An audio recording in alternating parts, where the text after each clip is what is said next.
Hoje vamos refletir sobre a águia. A águia é um exemplo de vencedor. Com certeza todos nós já ouvimos falar sobre esta ave. Elas são muito velozes, são grandes predadoras, elas têm uma visão de longa distância, elas têm uma força incrível, elas chegam a viver até 50 anos em cativeiro e pode correr aproximadamente 100 km por hora. Elas também possuem um bico filtrante e é a única ave que sobrevive se alimentar-se de alimentos envenenados das águas dos sais vulcânicos. Essas são algumas características da águia. E o que nós aprendemos com a águia?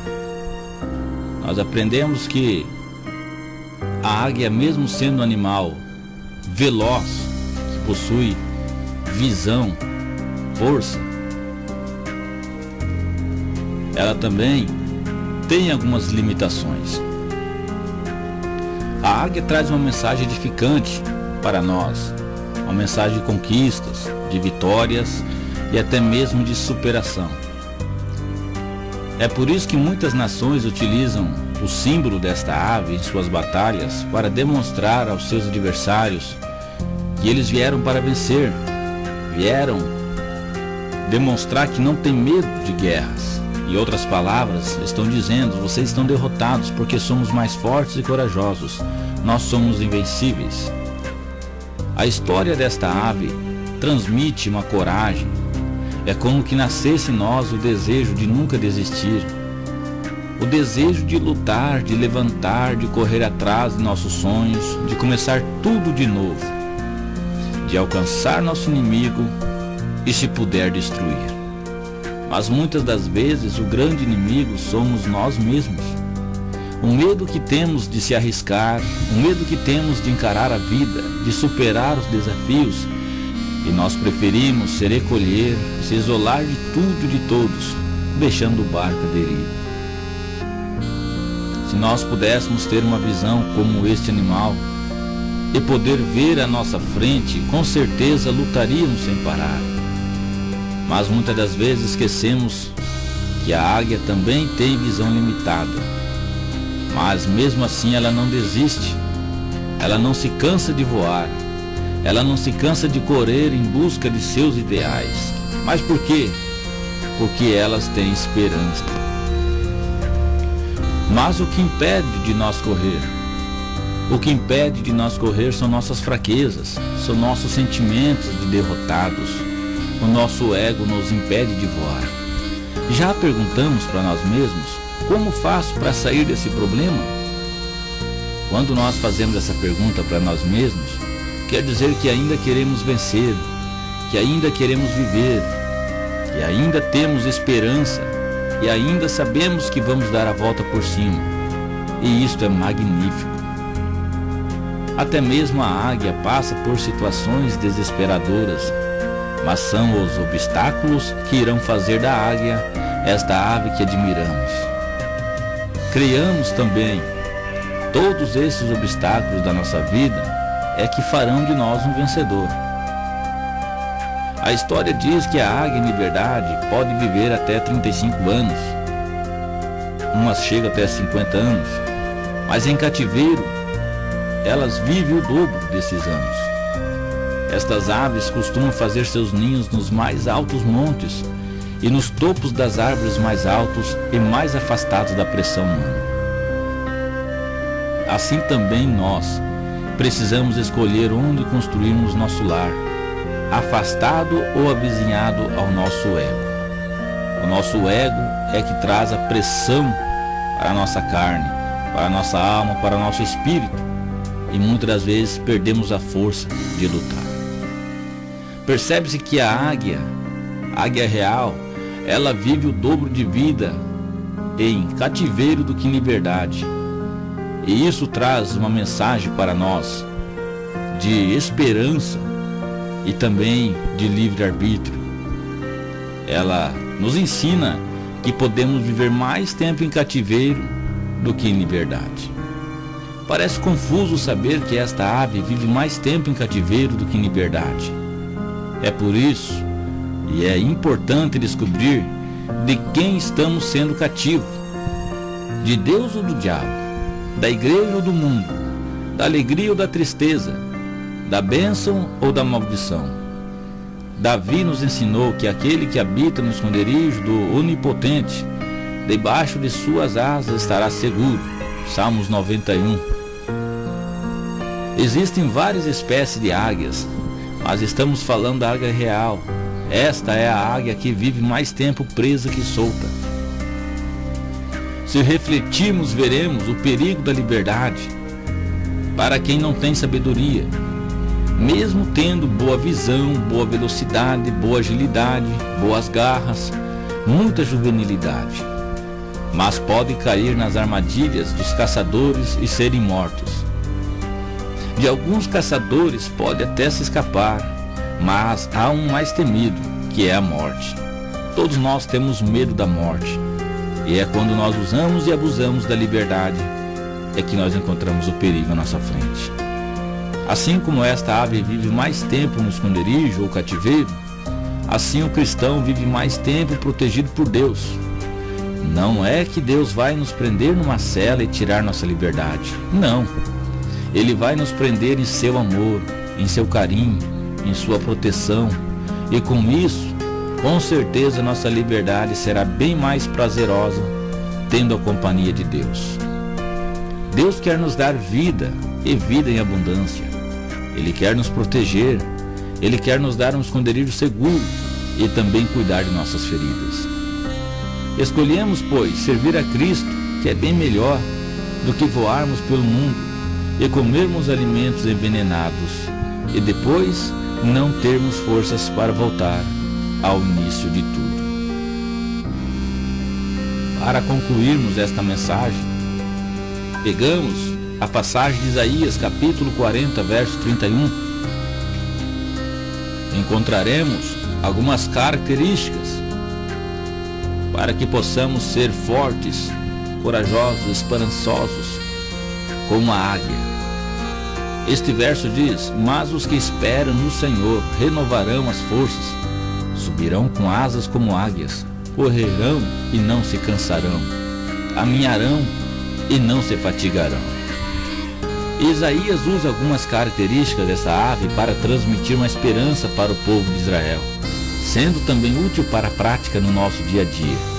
Vejamos, esperar. Esperar é uma das características mais importantes no ser humano, por isso aparece no topo da lista. Salmos 37, verso 3 ao 5 diz: confia no Senhor e faz o bem, habitarás na terra e verdadeiramente serás alimentado. Deleita-te também no Senhor e Ele te concederá os desejos do teu coração. Entrega o teu caminho ao Senhor, confia nele e Ele o fará. Com certeza, essa é o desejo de Deus para aqueles que estão presos em seu amor, em seu carinho, em sua proteção. Outra característica: os que esperam no Senhor renovarão as forças. Renovar as forças.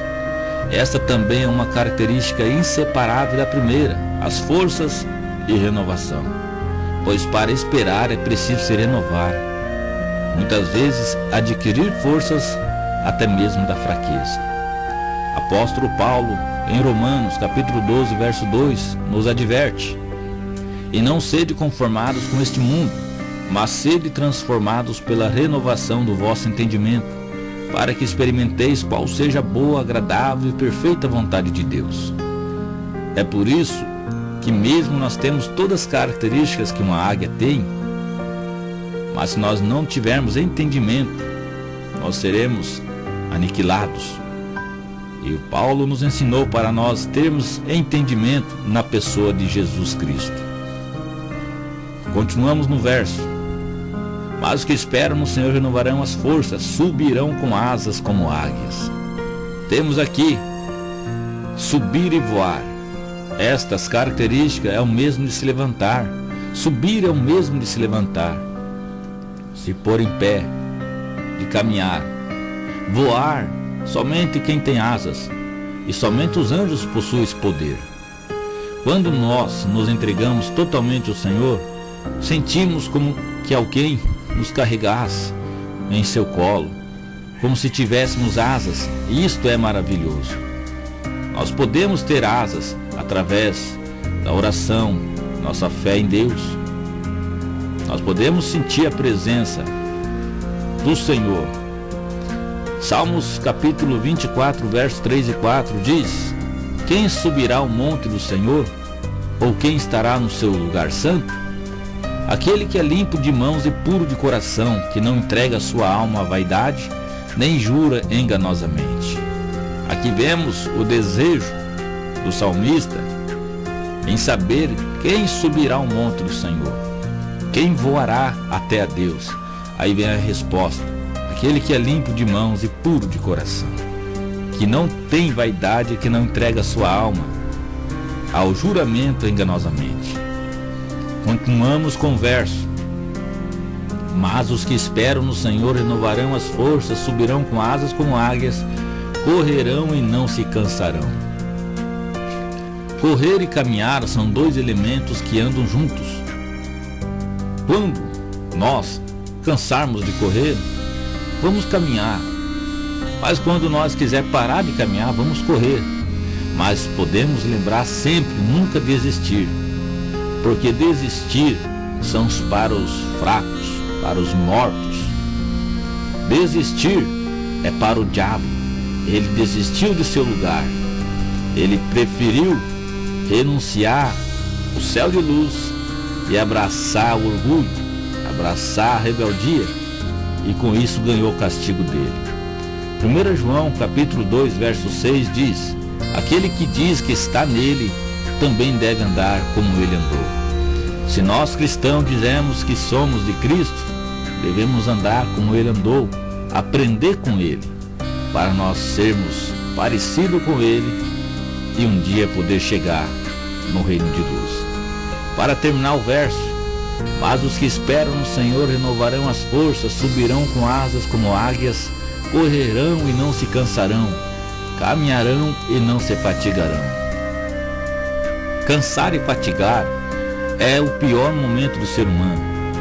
Quando estamos cansados, fatigados, percebemos que iremos perecer, sentimos que iremos perder a batalha, iremos desfalecer na caminhada. Mas lembremos que são períodos momentâneos, são períodos passageiros que todo ser humano enfrenta na vida. Quando esses momentos chegar, lembremos que o Senhor é onipotente e Ele nos carrega em seus braços. Para concluirmos, Isaías capítulo 40, verso 29 diz: o Senhor dá força ao cansado, Ele multiplica as forças ao que não tem nenhum vigor. Gálatas capítulo 6, verso 9 nos ensina: e não nos cansemos de fazer bem, porque a seu tempo ceifaremos se não houvermos desfalecidos. Fechamos com chave de ouro Mateus 11, 28, Jesus dizendo: vinde a mim todos os que estáis cansados e oprimidos, e eu vos aliviarei. Jesus está nos chamando. Ele está te chamando para se aproximar dele. Aonde você estiver mesmo, fala com ele, conversa com ele. Com certeza o Espírito Santo irá fazer uma visita aí do seu lado, no seu coração, e você vai sentir a alegria que você perdeu. Visite uma igreja evangélica mais próxima de sua casa e confessa ali publicamente que entregou sua vida a Jesus. Ficam todos na graça e na paz do nosso Senhor.